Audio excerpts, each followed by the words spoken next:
Welcome back, everybody. Season 1, Episode 15. UAB Blazers, the beginning, Dynasty playthrough. Actually, I finished my season. I ended up 4-8. The expectation was probably a 3-9 type season, so really had the ability on a couple of those close losses I had. I mean, it could have been a 5-7, 6-6. Things worked out maybe a little better. 6-6 wouldn't have been, far from a possible bowl game. I guess even a 5-7 could have been, but at any rate, our season's pretty much done at 4-8. But looking at our recruiting class so far is pretty exciting. So right now, I think just kind of based on where I'm at, I've got 20 signings currently, and right now I'm 35th in the country from the class that I kind of have at the moment. Really got some nice key spots, a couple defensive ends, a couple defensive tackles to really try and beef up my interior line on defense there, and the edge, which I think I really need. I mean, ultimately I think that was a big struggle I had probably all season long, was just what I was giving up on the ground. But so 35 in the country currently. I've still got 2 scholarships to give. I did go through. So what we're going to do here is I had week 15, which was just the Army-Navy game, and so I've actually ran the week of recruiting for that. I had a couple of scholarships out there, but the Army-Navy, so basically Army wins 26-13 to get to a 6-6, so both of those teams are bowl eligible. Neither one of them really playing in the American Conference for the championship, and we are set and have our conference championships laid out right here. But to get to the recruiting for week 16, or week 15, sorry, we had 211 actually committed this week, and I ended up losing a couple of them. So I had an offer out there to this Gerard Jefferson, because I losing 4 receivers, and I've got 2 signed currently, so I'm still kind of 2 down. I need a receiver, but with these last 2 scholarships, if it doesn't work out and I end up going into trying to get a couple transfers, I'll be able to get maybe some higher level transfer, and I would be looking probably to get a wide receiver and a linebacker. But I had him offered, and he chose to commit to Kansas State, and I also had Mardontez Curtis, and he just committed to Vanderbilt. So a few of these other ones I had on my list as well that kind of went out. So I think ultimately what I'm going to do is I'm going into week 16. It's kind of split into like a 16A and 16B, right? So you get through the conference championship game as part of week 16A, and then it kind of shifts and goes and creates the bowls, and then you've got the bowl season to go through as well. So, and the bowl season's really split into 2 as well. You have your regular bowl games, and then it goes into your playoff teams. But once we complete these conference championships, we'll know what the playoff bracket's going to look like, and then we'll also pretty much have our bowls selected and scheduled as well. One thing I did on the bowls is I went ahead and shifted and changed and updated my bowls schedule, because I ended up deleting a few out, and the reason being is my universe has 132 teams, and 16 of them go to the playoffs. 11 conferences, automatic bid for each conference winner, and then 5 at-larges. So those 16 out of the 132 leaves 116 teams. And about half of those are going to be 6-6 or better, and the other half are going to be basically 5-7 and below, just give or take a little bit. But so that means basically at that point you're looking at 58 teams, which would be 29 bowl games to try and keep everything kind of at a 6-6 and above. And the bowl template has 39 bowl games in it. And with that, what I was seeing when I was kind of running through and testing, my new bowl file out, was with those 39, I was getting quite a few. Let's see here. Let me see if this is. I was actually getting quite a few of the 5 and 7 teams. I think originally I had like 22 teams that were 5 and 7 that was making bowl games, and for me that's too many. Like I really just think it needs to be a 6 and 6 or better. I don't think you're ever going to be exactly able to get that without cutting yourself too short and maybe having some 6 and 6 teams not make it, or having a few 5 and 7s, but not as many as 22. And I'll opt to go having some 5 and 7s if I need to. I just don't want to cut them out too much. But and I think 10 bowl games, cutting down from the 39 to 29 is a little bit too much, because then you start losing some of the old traditional bowls and things like that. Like I kind of like the Sun Bowl and Liberty Bowl, Independence Bowl. Those have been around forever. I really don't want to, and those are some of your lower end bowls now, but I really don't want to lose those. So I went ahead and selected to kind of just delete 6 of them. And these 6 and orange are the 6 bowls that I kind of took out. So that's going to drop me to 33, which gives me 66 teams out of the 116, which is about a 57% or something like that.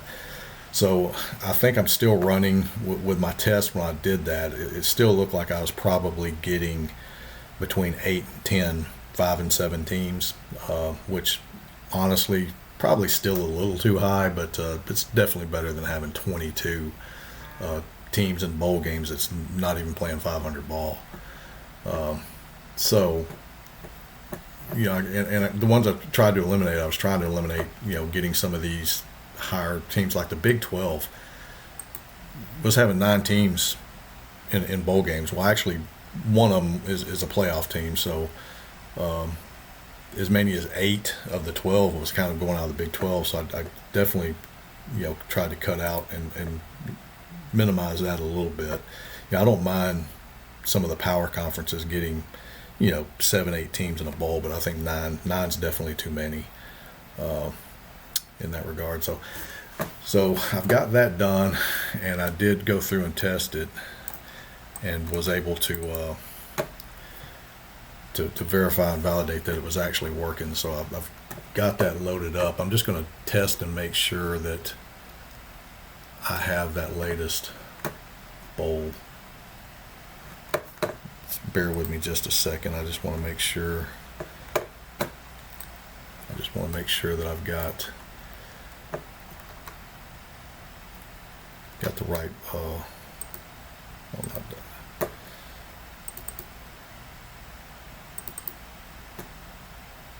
And let's see. This should be it right here.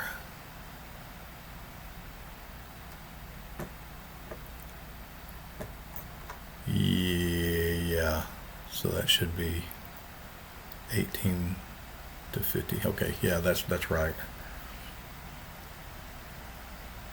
So that's the right amount there. So that's the 33 bowl games. Good. So that's the one that will get reset. Go ahead and reset that just to make sure that it actually took it.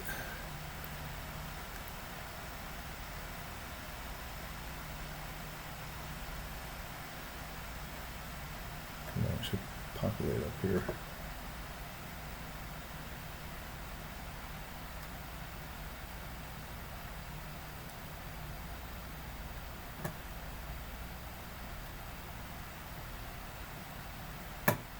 There it is. Okay. Yeah, it took a while. Yeah, my laptop's running a little bit slow. I think might be time to be trying to upgrade and get a newer one. It sure seems like it's running a lot of processes here lately. Sometimes gets a little sluggish and slow, especially when I'm running OBS. Seems to chew up a little bit of the resources. But anyway, so we're there now. We've completed the Army-Navy game. We're up to our conference championships. And then in recruiting, since I did lose these 2 that I had out there, again, if I don't sign these last two, I'm perfectly fine with that. I'm perfectly going into transfer area and trying to work on just getting a couple transfers, if that's what it comes down to. But I'm basically going through 16. I'm going to go ahead and offer this defensive tackle. I just like this guy. If he signs, it's great. If not, that's okay too.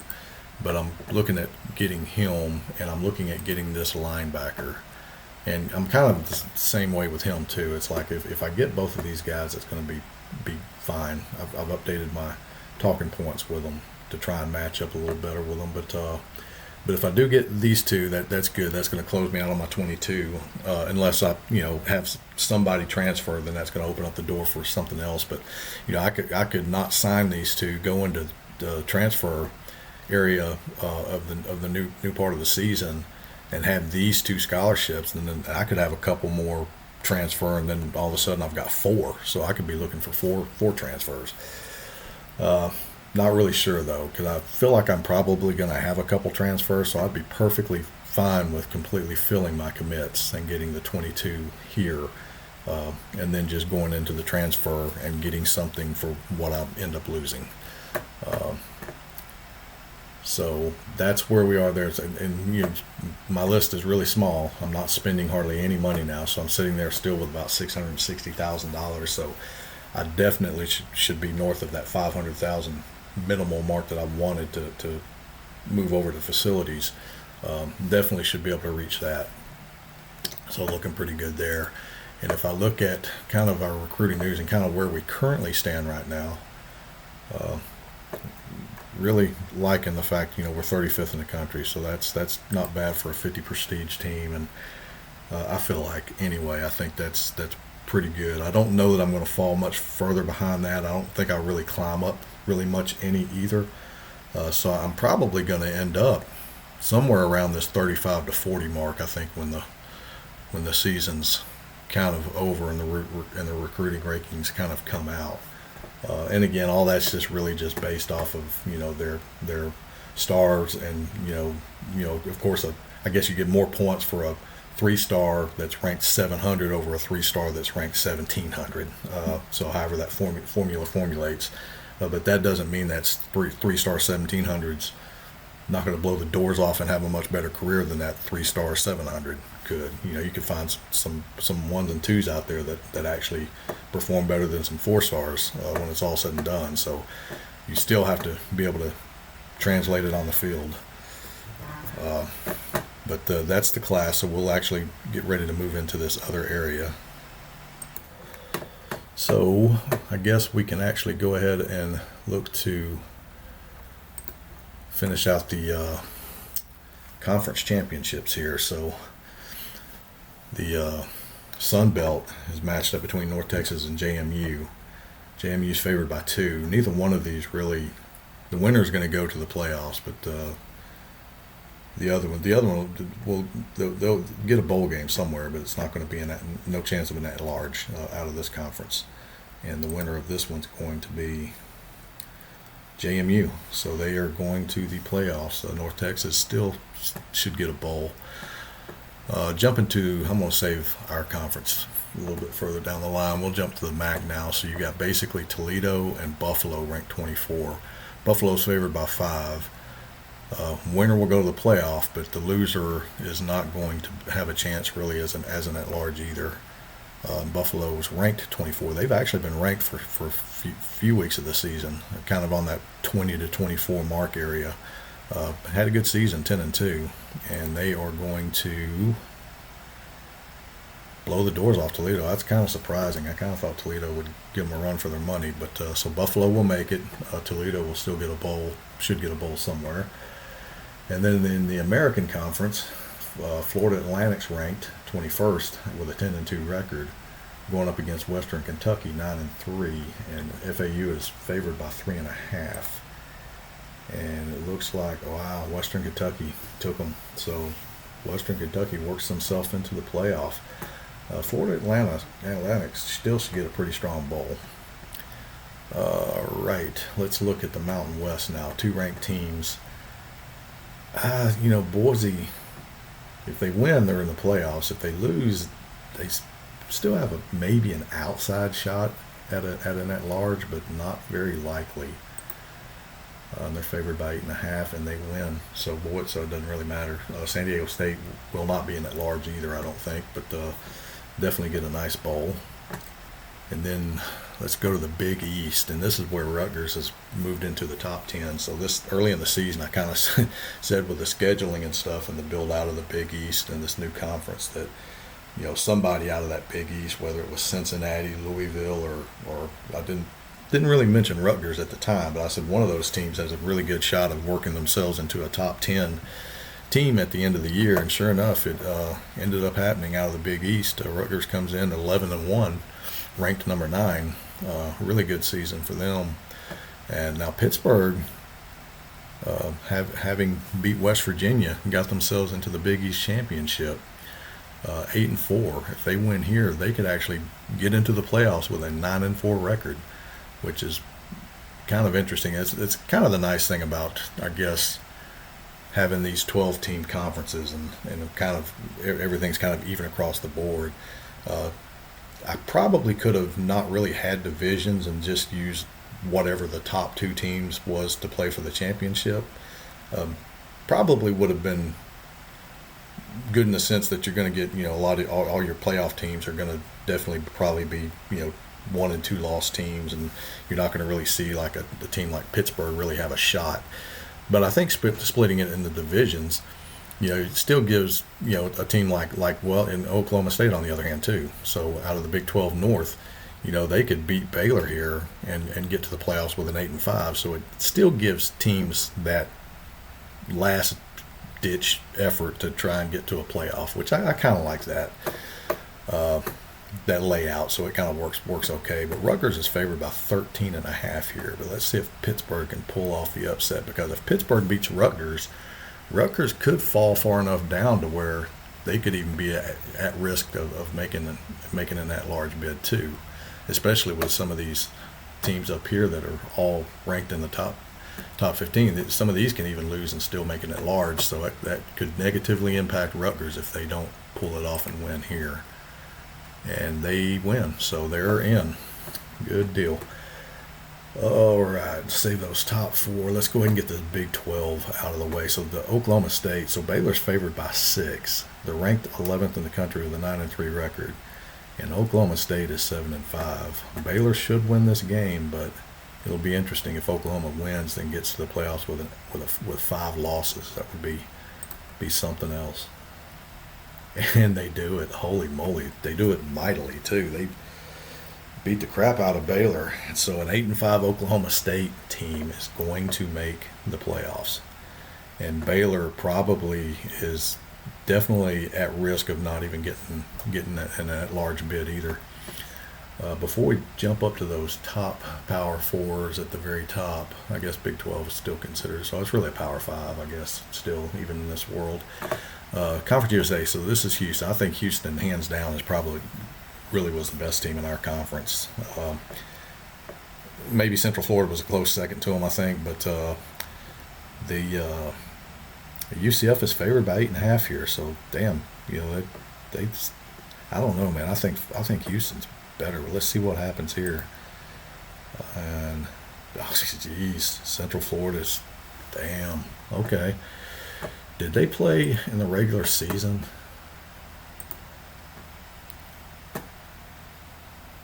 They did, and Houston beat them the first time around, put up 44 on them. Then they turn around and have 54 put up on them in the championship. So Central Florida is going to make the playoff, and it looks like Houston's going to be playing in a bowl, but it's not going to be a playoff bowl.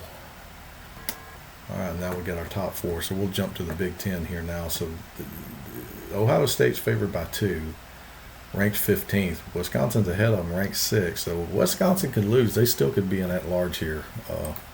Any one of these teams up here at the top losing could still be in at large. So Ohio State wins. So Wisconsin, though, could get into it, and probably will, actually. And now let's go ahead and do the Pac-12. Oregon's favored by 3.5, and whoever loses here still could be in that large, also. And Oregon wins. Damn, put up 58 on number 7 Utah. Belly Gamba, 19 of 23, 316 yards, 7 touchdowns. Man, nice game. That's a hell of a quarterback right there. Los Altos, California. All right, now I'm going to save the SEC one for last. Let's go ahead and do North Carolina and Clemson. North Carolina, man, sneaky good. They, I think preseason wise, I think they were ranked like 24th in the country. I think preseason, and they worked themselves all the way up to 12-0 and number 1 in the country. They could lose and still be in at large. Clemson needs to win here to even have a shot. They won't be in that large if they lose. And it's going to be, wow, Clemson beat them. Holy crap. Okay, that's North Carolina's first loss. Clemson pulled it off. All right, I'm going to jump up here on this last game here, because once I click this one, it's going to go to the bowls. And if that file's not right, I want to be able to save right here.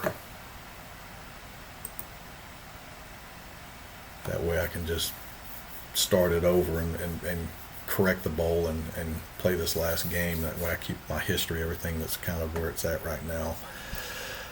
And we'll know here in a second, but once I get this one, we'll kind of see what our bowl matchups. We'll get to see our playoff bracket too and figure out who the 5 at-larges were also. So ultimately, the SEC, so earlier in the year, Georgia was number 1, and Bama come out and just put up 50 on them and just beat the crap out of them. And Georgia went in a tailspin after. I think they lost 3 of their next 4. At one point, I think that they might have been like 6-4 or something. They end up coming back and kind of winning. Won the East there in the SEC to get to this point, so they can redeem themselves and get to the playoffs with a win here. If they lose, they're not. They won't be in that large. I don't think. Alabama could lose and still make it though, and probably would. But Alabama should beat them. I mean, they beat them the first time pretty handily, but then again, that's not how it always works out here. Let's see what happens. Yeah, it's going to take a second. I guess it processes this stuff on the back end side. I wish it didn't advance when you send your last game here. I wish you had to click something to advance it, but it ends up doing it on its own. And it kind of sits there. You might get click happy and try and do it again, and Georgia beat them. All right, so Georgia beat them, so that puts them in the playoff. But Alabama still should make it. So before we move any further, and before I save, I want to look at the bowls and make sure I just got the 33 bowls.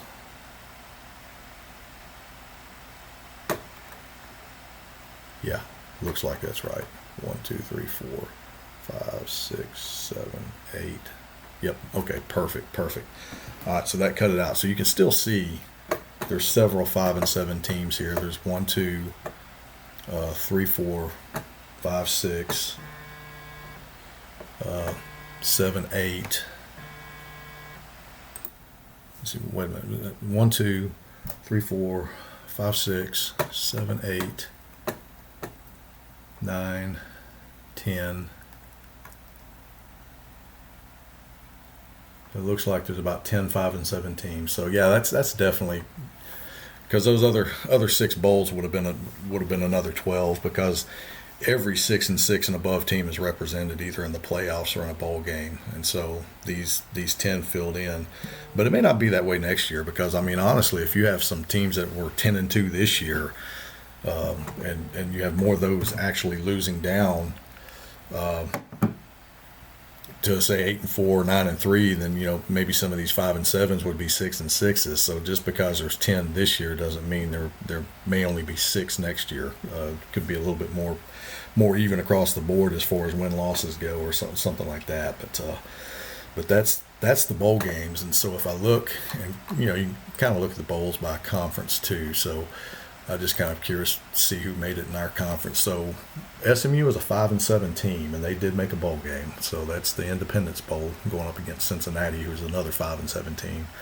I just really hate having 5-7 teams in bowls, but it is what it is, because one of these teams is going to lose, and you're going to have a team that made a bowl game with a 5-8 record at the end of the season, which is a little ridiculous. But anyway, but Rice made a bowl with their 6-6 record. Houston's in the Gator Bowl, play Utah State at 8-5, and Tulane's going to go against UMass in the Texas Bowl, and then this is the Cure Bowl is Mississippi against Memphis, and I think they played. If I'm not mistaken, I think they played in the regular season. Did they not? They did, and Mississippi beat them pretty good, 34-10. In the regular season. So that's where we are there. So now let's go ahead. I'm going to save this since I know that we're good to this point, and then we'll jump in and look at our bracket and kind of see. I'm kind of curious to see what our at-large teams are. So it does look. Wow, it looks like Baylor and Wisconsin both are in the Cotton Bowl. So neither one of them made the playoffs. Utah at number 16 didn't get in at large either. Dang, and number 10 and number 13, Miami did not get in at large. They're in the Fiesta Bowl. So, wow, so 10, 11, 13, 15, and 16 did not get in, which that means our bracket is, so Oregon, of course, won their conference, so they're there. Alabama did not win their conference, so they got in at large. And then number 3, North Carolina, did not win, so they got in at large. And then you go step over to 4, Maryland. They didn't win their conference either, so they got in at large. So that's 3 of them. And then 5, Rutgers won theirs. 6, UCLA did not win their conference, so there's 4 at larges. And then number 7, Boise State. Damn, did they win? I think they won their conference, yeah. And then Washington did not win theirs, so there's the 5th at large. Then Ohio State won theirs. Then you step over, there is no number 10 because that's Penn State, and they're not in it. So yeah, so what they do is they take the 5 highest ranked non-conference winners, which was those 5. So anything past number 8 Washington that didn't win their conference is not going to get a playoff bid either. So kind of crazy to have 16 teams in the playoffs, and you've got a 10, 11, 13, and 15, and 16. So that's 10, 2, 3, 4, 5 teams. That's a top 16 team. Still didn't make the playoffs because I guess some of these other ones could have won their conferences. You know, like Alabama, if they'd have won theirs, Georgia, who was ranked 22 at the time, or something like that, they wouldn't even be in the playoffs. So them and Oklahoma State, who actually got in here at 28, they wouldn't have made it. And then 20, Clemson, the same way. Clemson wouldn't have been in either. So these 3 getting in is the reason why Penn State, Notre Dame, and Miami did not. So that's going to be an interesting matchup. So basically, you have Oregon against James Madison, and then on the other side, the 2 seed is going up against Alabama's of Western Kentucky. Then you've got North Carolina, Oklahoma State, Maryland, Central Florida, and then you've got Rutgers, Clemson, UCLA, Buffalo. And then you get into Boise State, Georgia. That's going to be an interesting one. And then Ohio State, Washington. So there's some pretty decent matchups. I mean, but realistically, it's probably going to be Oregon, Ohio State, if I had to guess. That could be a gotcha game here too. But Maryland should probably win it. Be curious to see what Rutgers does against Clemson. It should be UCLA, North Carolina, and this one, that's a gotcha game there too. That should be Alabama. Probably, hell, it could be another could be another Alabama Georgia matchup. Alabama won the first one, Georgia won the second one. They could be hitting in the quarterfinals again, so for a third time in the season.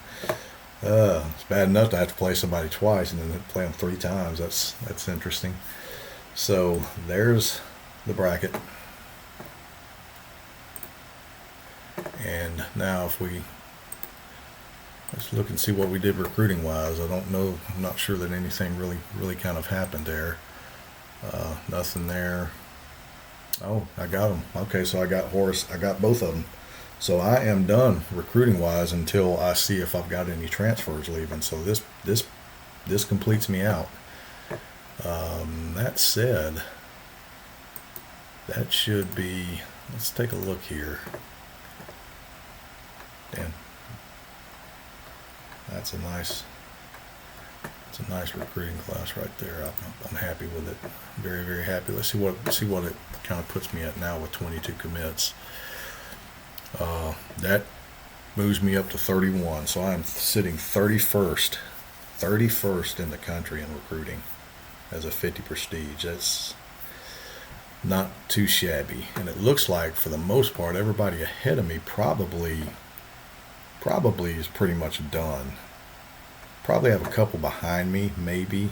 I don't know if Maryland has any left, but even if a couple of them do, I don't see me falling any further back than 35. So I think I'll definitely finish somewhere between 31 and 35 probably when it's all said and done.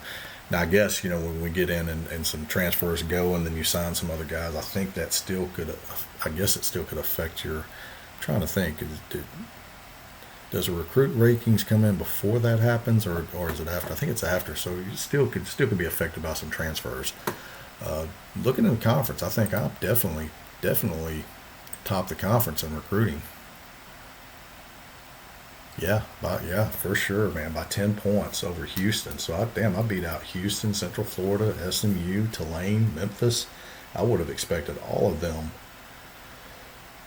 I would have expected at least those 5 to be ahead of me. I kind of didn't think I would be any better than maybe 6th place in conference, but damn, I topped the conference in recruiting. That's awesome. Very cool. See, we're about 30 minutes in. This will probably be somewhat of a faster episode.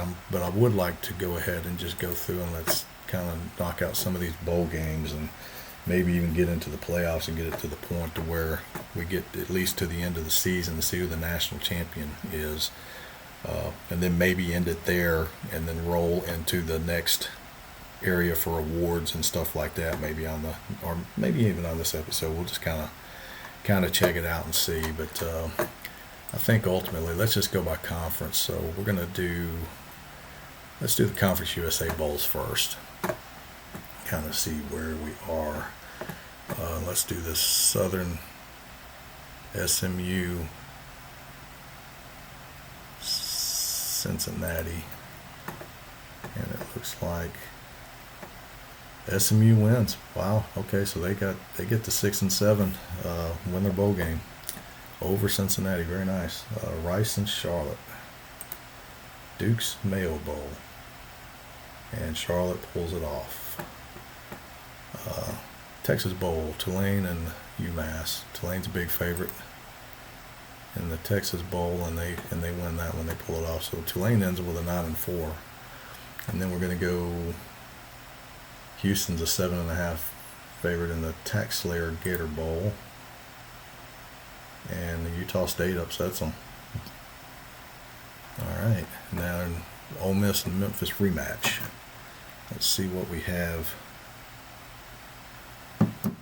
here. See if Memphis can come back, and they made a game of it. Bratcher, wow, 14 carries. That's probably his lowest carry total all season. I would have to think it is. 29-28, yeah, by far. I wonder if he got injured. See, an in game, he's healthy and gets a migraine in game. anyway, so that he got knocked out with an injury. Hell, that could have been the difference in that game, possibly. Let's go ahead and knock out the Sun Belt.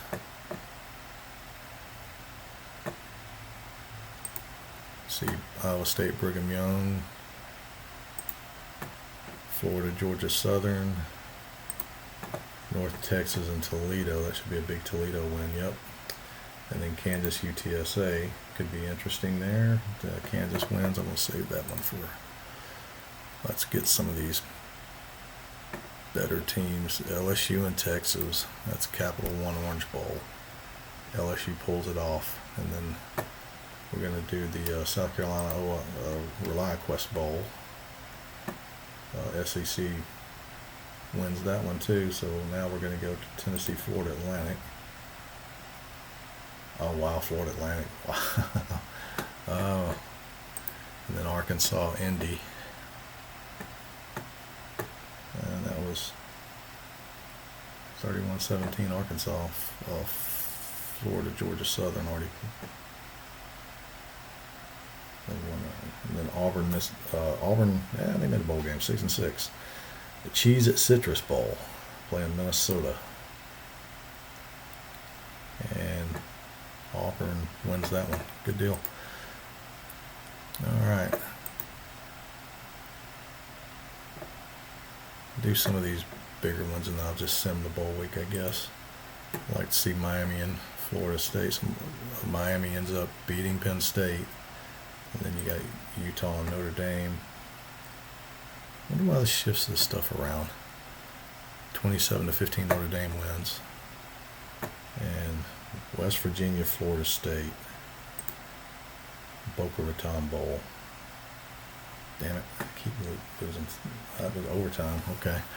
All right, let's sim through this and get to our playoffs. Sim our bowl week.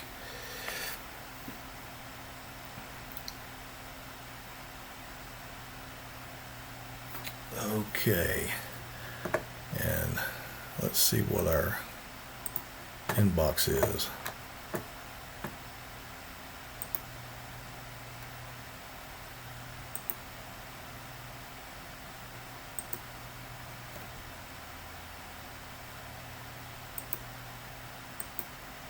How many of these do you get?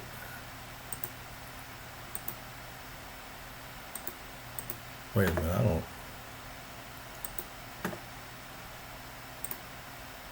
know if I'm focused on my team or not. That doesn't look like my. Yeah, that's my team. Why do you have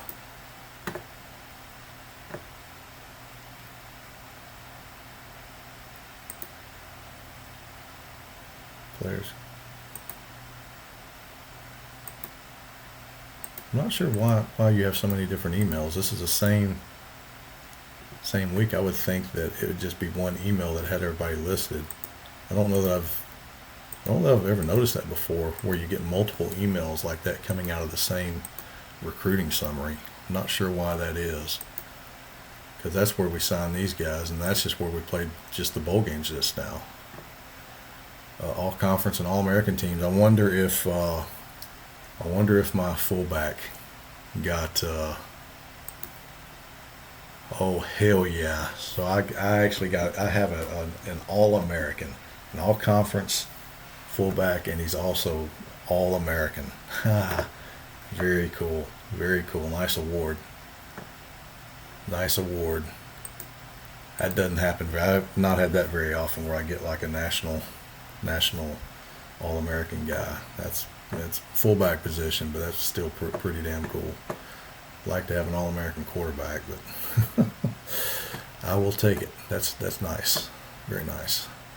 So now I just want to jump through and save up to where I'm at this point, and then let's go see who our national champion is going to be. Let's see who that's going to be. I'm going to say it's going to be national champion. I don't know. Let's look at the bracket again. I don't know. Oregon's got a good shot at it, I think. But I don't know, man. Some reason I'm just feeling like Georgia even with the mid-season struggles they had, they might be a sleeper. They might be going up against Boise State. So let's see. Let's get some of these first ones. So this one shouldn't be much of a game. Let's see if JMU gets sent home this round, and they do. And then the next big spread one now is Alabama. They're 18-point favorites over Western Kentucky, and they win. And then North Carolina, Oklahoma State. I don't know, man. This could be North Carolina favored by 17. Oh, wow. And North Carolina, after being number one in the country, after going from 24 all the way up to number one and spending probably the last 3 weeks at number one, they get knocked off in their conference championship, and they get knocked off in the first round by Oklahoma State. So Oklahoma State, with 5 losses, is now going to the second round of the playoffs. Wow. Okay. All right, here's our Conference USA representative right here. Let's see if they can take out Maryland. And they do. Central Florida gets to the next round. Very cool. Good for Conference USA. All right. Now these are getting a little bit closer here. So Rutgers and Clemson. This is going to be a game that it's going to be really interesting. And wow, Clemson barely pulls it off, man. It's a great season for Rutgers, though. Outstanding season for Rutgers. Buffalo and UCLA. UCLA's 10-point favorites, and they win easily there. And Georgia, Boise State. Boise State's favored by 8. Can Georgia do it? Yes, they can. Georgia gets to the next round. So Georgia's going to be scary now. I think they're going to be a little bit scary. And then we've got Ohio State and Washington. And this would be a hell of a damn game in real life, I think. Ultimately, that would be. And what happens? Washington wins big. Okay. All right. Now we're down to 4. So, or 4 games. So the bracket now is Oregon-Washington rematch. Who won? Let's see, Clemson and Central Florida. That could be very interesting. UCLA, Oklahoma State. That could be very interesting too, because I could absolutely see Central Florida and Oklahoma State going to the next round as well. Three-peat right here. Georgia, Alabama. Third time they're going to meet. Third time they're going to meet. So let's take a look here. I'm kind of curious to see what they did here. So they played.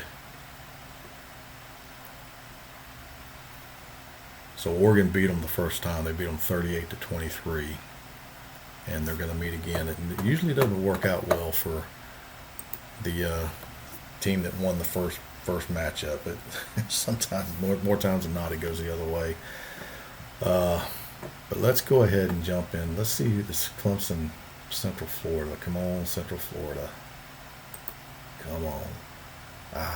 Damn, Clemson got them. All right, still good though. Very good for. And UCLA, Oklahoma State. Wow.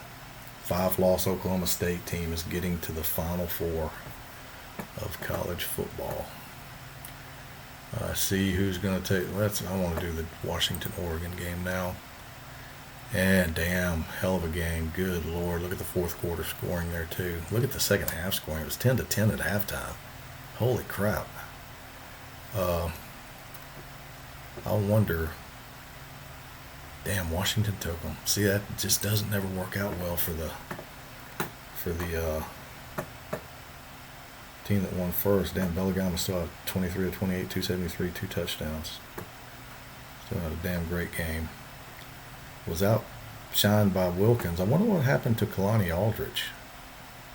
Wow, so dude, they won. Kalani Aldridge is probably going to be the Heisman winner. And is he injured? Holy crap, he damn sure is. Broken cheekbone, doubtful. That is a shame, man. Look at the season this guy had. I mean, he had 2,400 yards passing, 20 touchdowns. He had 1,400 yards of rushing as a quarterback. And then he ends up missing the damn playoffs. That really sucks. I wonder if so he hadn't played either game. So he hadn't played a playoff game yet. That's a shame. He must have got injured in that last Washington State game, I reckon. See if Wilkins come in there. Well, he played the whole game there. He didn't take any snaps in either one of those. When the hell that happened?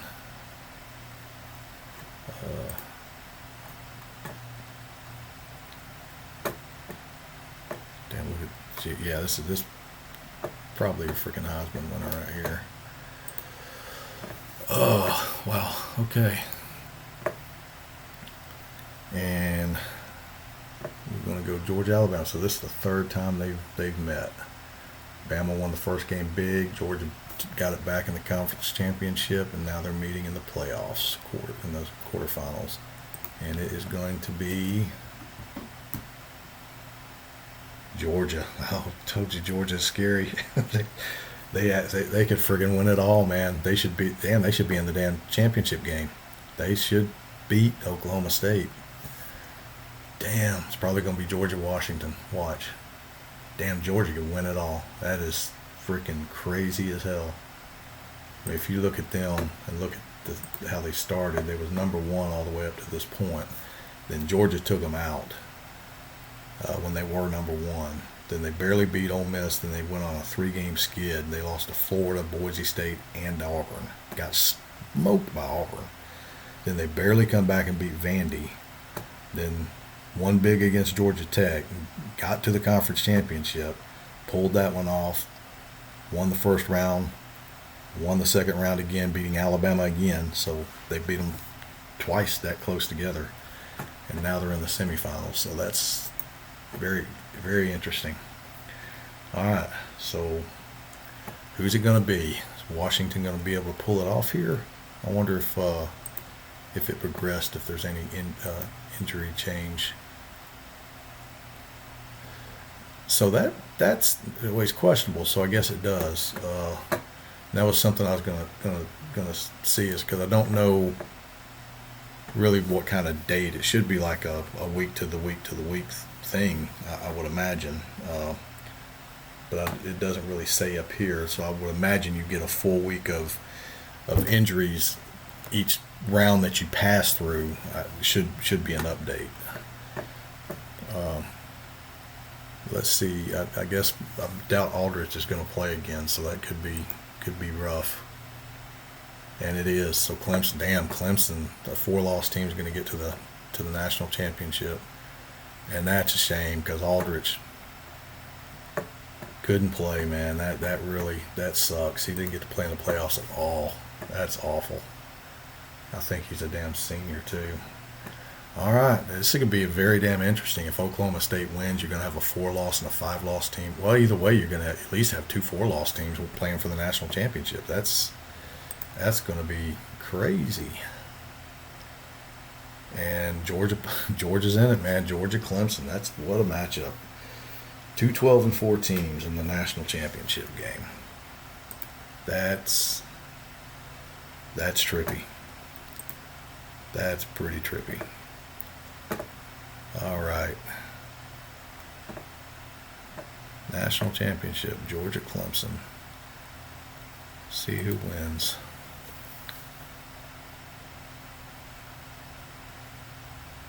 Georgia's not, man. I think I called that. When they got to the damn playoffs. I said, watch out for Georgia. And sure enough, man, they frickin' damn win the damn national championship. Wow. Mid-season they had, and to get all the way back up and do that, that's freaking awesome. That's crazy. Crazy.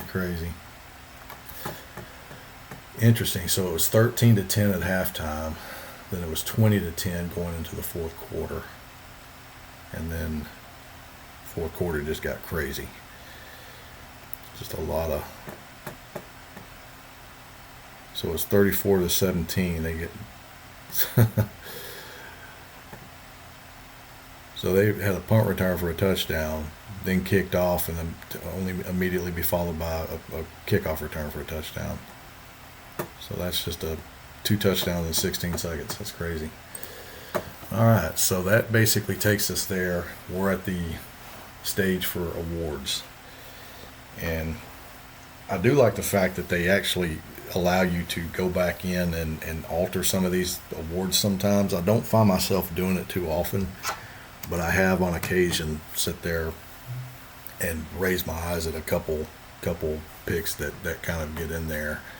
It makes you kind of at least have the ability to go back and say, no, this guy's really more deserving. You know, tougher schedule, tougher opponents, you know, and stuff like that. But you look at their stats and they're maybe not that damn different. And for whatever reason, maybe it's not kind of picked that way. But let's go ahead and get past.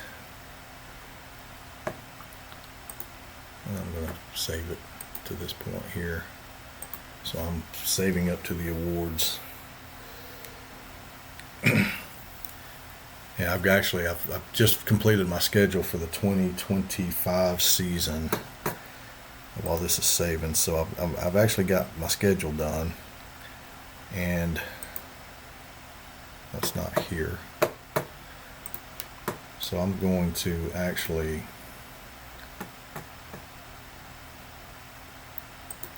let's see who I play next year. I think I still have 2 inside. My 3 out of conference games, I still have 2 Alabama schools. So I had a home. I think I was doing with Troy, and is it this one?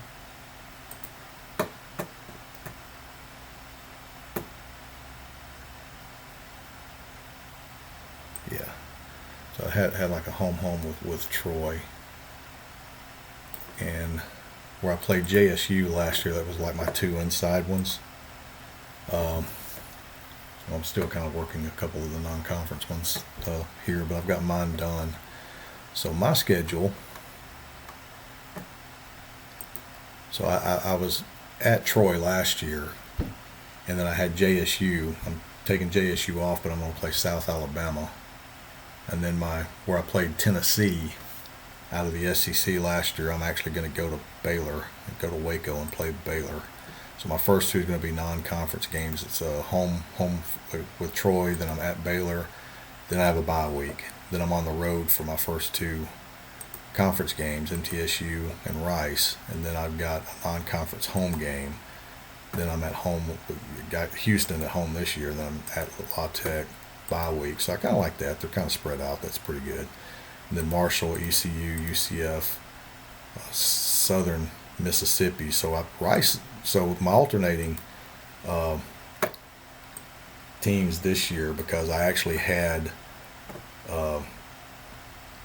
SMU and Tulsa that I played this year. I had Houston and La Tech that I played this year. I'm going to keep these 2. These 2 go off, and then I get Rice and Southern Miss in. So next year what will happen is I'll have Rice and Southern Miss will stay on. I will get these 2 back, and then those 2 will go away. And so I just kind of alternate them out. That way you're continually playing your conference opponents, at least in the other division, you know, 2 out of 3 years, you know, to kind of rotate them in and out. And then, of course, you always play everybody in your division. But the thing is, too, by building your own schedule, too, I can accurately alternate the home and away. So anybody that I had at home this year that's on my schedule is going to be away, you know, and so on next year. So like Memphis, I had to go to Memphis this year and play them. I get them at home in my rivalry game. So I have that done. So I've just got to finish that out and get it uploaded. One thing I'll do on it is I've got some checks and balances to run, because I still have to kind of go through and create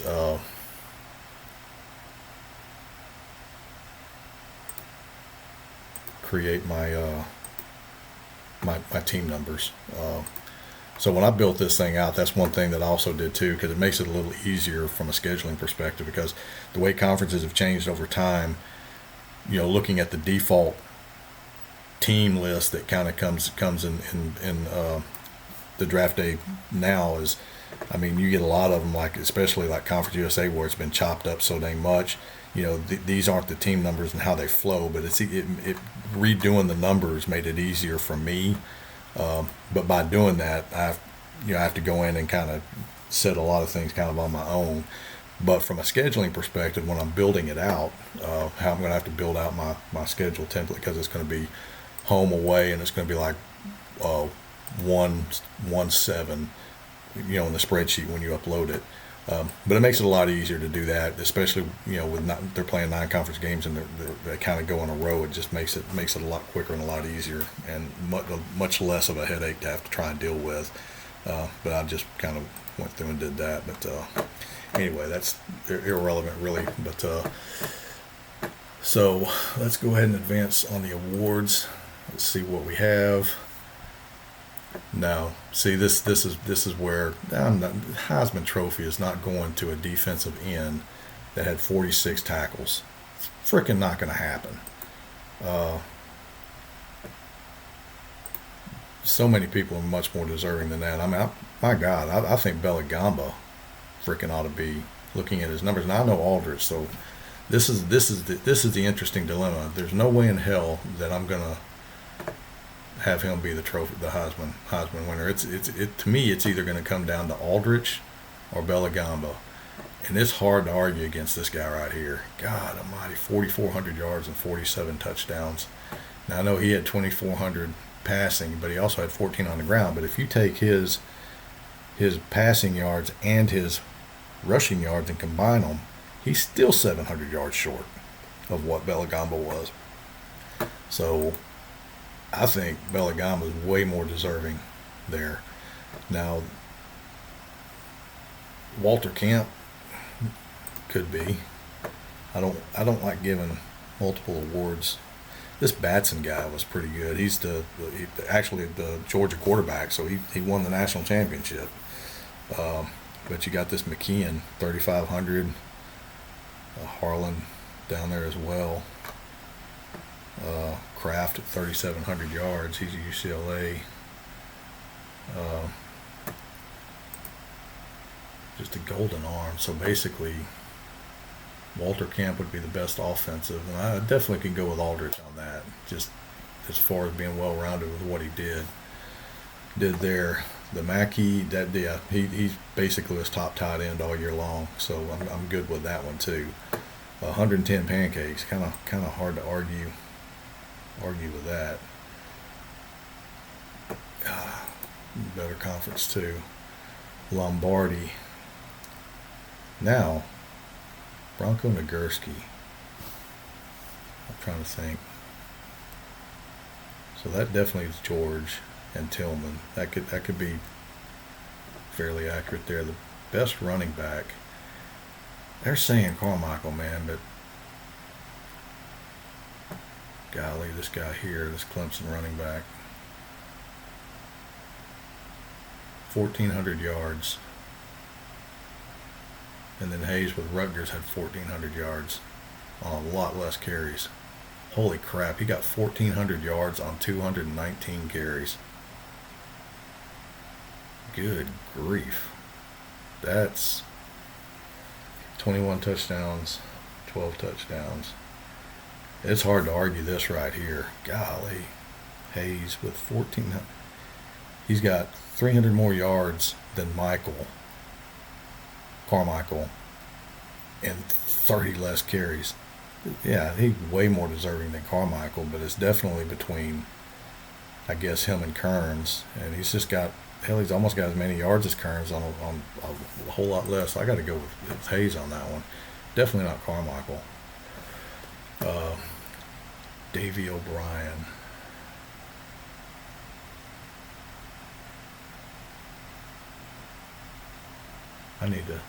That's the punters. So he had 4,200 yards, but good Lord, man. Look at this guy. 49-yard average. Man, he deserved it over Harden. Best receiver. It's going to be hard to argue that one, I think. So that's 1,400 yards on 67 catches. I mean, there's probably people out there that had a lot more catches, but that's a lot of damn yards on. That's 20 plus yard average. I'm not going to argue with that one. Luke Rosa is a kicker. It's really kind of hard to gauge. They don't have extra points and stuff like that. Really, I guess it really matters, but I don't have enough information. I'm not going to argue with that one too much. Best corner, best secondary guy. They've got Morgan winning this thing. 8 interceptions. That's 80, almost 100 tackles too. That's 2 defensive touchdowns, 2 fumble recoveries.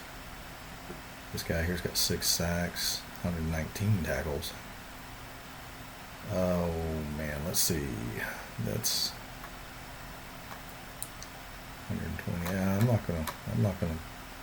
Oh damn. Stedman Bailey, dude, that's the guy that needs this. 149 tackles, 4 sacks, 2 interceptions, two defensive touchdowns, 3. Yeah, dude, that's Stedman Bailey for sure. Best linebacker. Salanoa, 118. Brewster. I don't know. Can't argue too much on that either. It's definitely not there. He's definitely going to be on this top screen here. 5 sacks, 2 interceptions, 118.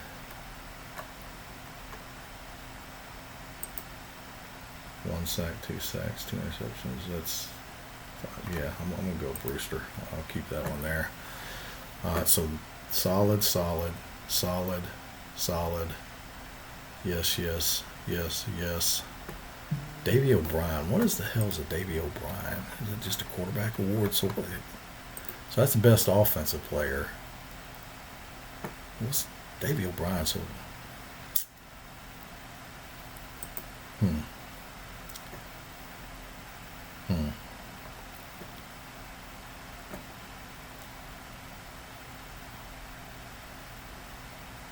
Damn, Singleton 43. Ooh, wow.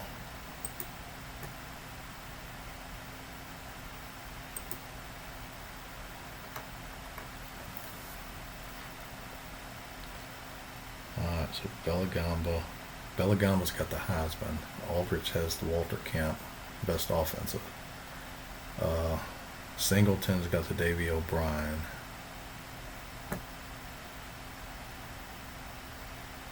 And damn, either Kraft at UCLA or McKeon at North Carolina State. And I think probably Kraft. He's got a couple hundred more yards, 11 more touchdowns. Yeah, probably that. I think I'll go with that. So that's. I will take these. I think this is pretty solid. That's probably the most changes I've done on these. I usually only go through and maybe change 1 or 2 of them, but there was several of them here on this one that just definitely look like should have been.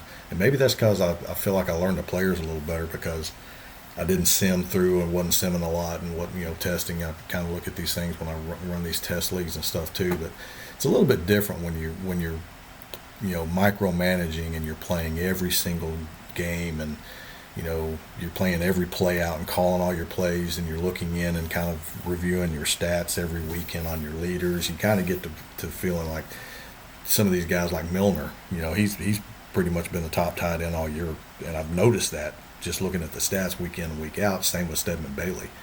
And then they had Morgan, for whatever reason. They had him in there, I guess maybe on his 8 picks probably. But this guy's got twice as many tackles, and it's just definitely hands down. I think Stedman Bailey should get that one, and then all these other ones too, man. It's just it's hard to argue that year right there for that guy for the Heisman. and then the offensive player with Aldridge, because shit, like 2,400 yards passing and 1,400 yards rushing. It's it's best offensive award, and it's like he's a great quarterback and he's dual threat and he's a great runner. I mean, it's just he's definitely would be good there. And I really don't like giving the same award to two awards to the same player. I like to kind of spread it out and let everybody feel the love a little bit there. I mean, all these quarterbacks are great, so they're kind of deserving. So that's going to advance us here. So I think once I do this, that's going to make that solid.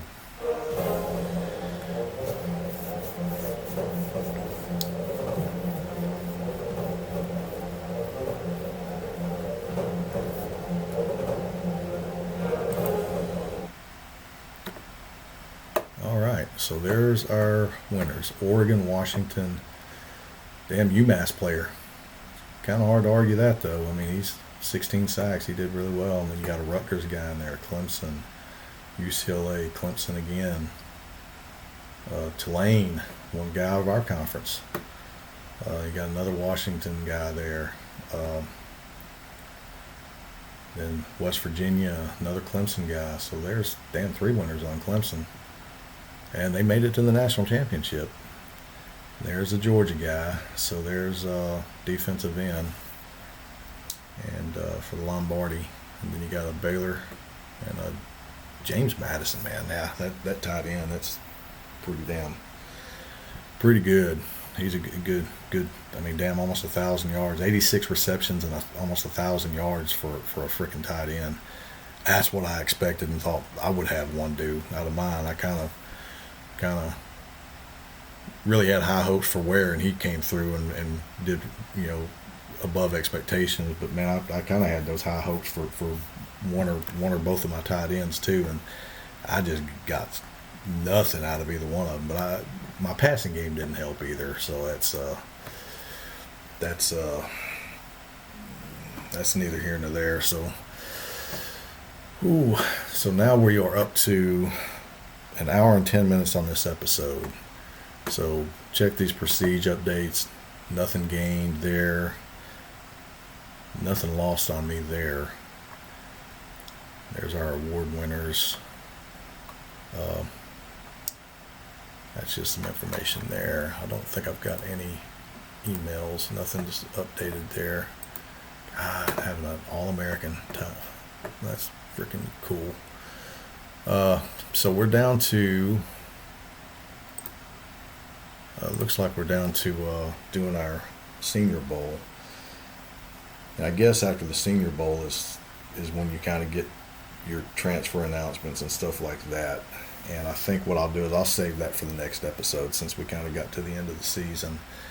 And